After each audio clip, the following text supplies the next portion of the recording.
Hello and welcome guys to the 8th match of the set. We have again Pandu against Jose battling out for the best Argentinian player title. As I said in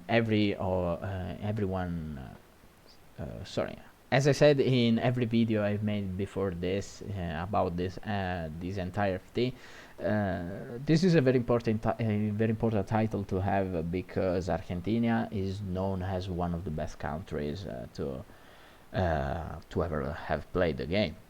So again, a very important title. I would dive right straight into the match, but again, I want to say thanks to Vinylus Games for having provided us very good quality content and this HD footage from the set. And for those of you who don't know, it's very hard to get this quality for South American matches because they are not used to graphic cards and stuff. They instead prefer to record with their phones against directly from the TV screens, and yeah, for that reason we don't often get some good quality content, and today we're experiencing actually some good one. So again, thank you Vinylus Games. I will leave the link for his channel down in the description. Be sure to subscribe to this guy. He's a very cool one. And yeah, so let's begin the fight. We have again the same characters both for Pandu and Jose. So here we begin. Some solid poking. We saw before that Pandu got an early lead that helped him to get his confidence back, and he's striking very solidly. Ooh, we have a very interesting sequence here. I will already stop and analyze this. Oh, it was the previous match. So let's watch what it actually happened. So right now, a Z counter has been done by Jose, which has no key in comparison of Pandu that has 2 key. If you are new to the Z counter world and you are not you're not that how can I say that? If you're not very aware about how Tenkaichi 3 defense works, Z counter is one of the best moves that allow you to kind of parry every single melee hit that has been done against you. And when a Z counter is perfectly landed, it starts a nice chain of Z counter 1, which is a teleport exchange, actually starts, and the guy who has less key will land at the back of his opponent when the key will finish, because each teleport will cost a key bar. Sorry, and here. Jose only needs one single teleport in order to get on his opponent's back. And if Pandu right now tries to dodge, he's only gonna allow Jose to have his turn to dodge and getting his back naked. And this is not a very comfortable situation. So what Pandu has been able to think in less than 1 second, that he's gonna be hit. So Jose is gonna follow up with the Dragon Dash, and he's gonna do a delayed double L1 in a very specific moment where Jose is actually not able to block, and he will get hit by the Death Beams.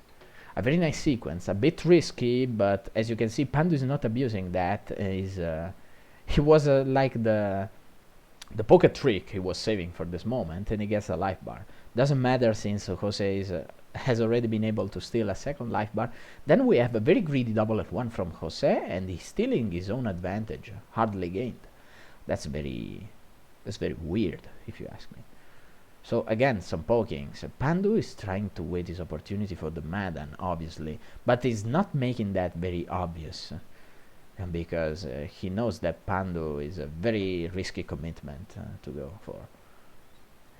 Here Jose is able to save his yellow life bar only thanks to the after image, and immediately after he performs a very nice double 1 banish against Pandu.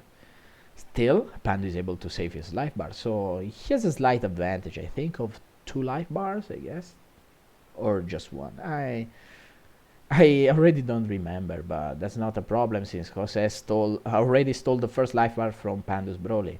Uh-oh. Pandu didn't commit for his full combo. Maybe... Well, we need to analyze this. So let's watch. What actually happened is that Pandu got the kid boost back and went for the vanish. He was baiting out Jose's double L1. But why in this particular moment that was so unnecessary? Because hitting a double L1 means anything, since they don't have -1 blast, they can easily reposition themselves, both of them can actually do that, and probably a double L1 in that moment would have still caused the life bar for Jose. And right now he's committing for a backward manual vanish, which is something, the only thing that works if you want to dodge a double L1. But what happens if your opponent didn't do any? This happens. You didn't get his life bar, and Jose completely turned the turns here. And here we see a explosive wave recover followed by an immediate character switch. He was poorly positioned, by the way, but still he gets a life bar. All of this because of the missed backward vanish. That was unnecessary.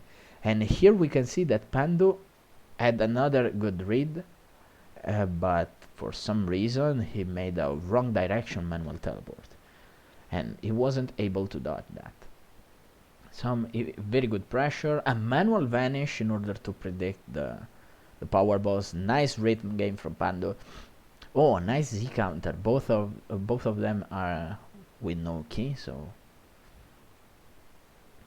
it actually was better than for Jose. And he commits again for that very weird blast too. He's not able to steal the life bar, by the way. So let's see how it goes. Seems like Pandu still has a slight advantage, or they're completely equal.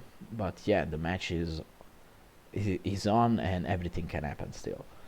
So Pandu shows us how to create a lot of pressure with just key blast and flying kicks. He was not trusting himself. He goes for a very easy -1 setup, and it actually works. And Pandu is again acting so impatient. So Jose right now is getting an advantage because of Pandu impatience. He goes for another double L1 in order to not be forced on the ground, and maybe it was his best option. We don't know. Being forced on the ground is very uncomfortable, but yeah, he was able to save the life bar, so this time that went well, we can say. But you can see that this Kid Buu is doing his work. Jose is saving Kid Buu for the best moments. He's saving his best character for Pandu's best character. Everything's completely balanced, but I have Kid Buu. I have the advantage. I have the initiative, so I'm the one who's having fun. And you can see Pandu right now is in a big trouble. He lost another life bar. In the meanwhile, Jose's Kid Buu is perfectly fine. He didn't lose any. A double L1. He tries to poke with some key blast, repositioning, and we have perfect intrusive attacks reads. Intrusive attacks is known as a step-in attack by the most players, if you're wondering what was I talking about.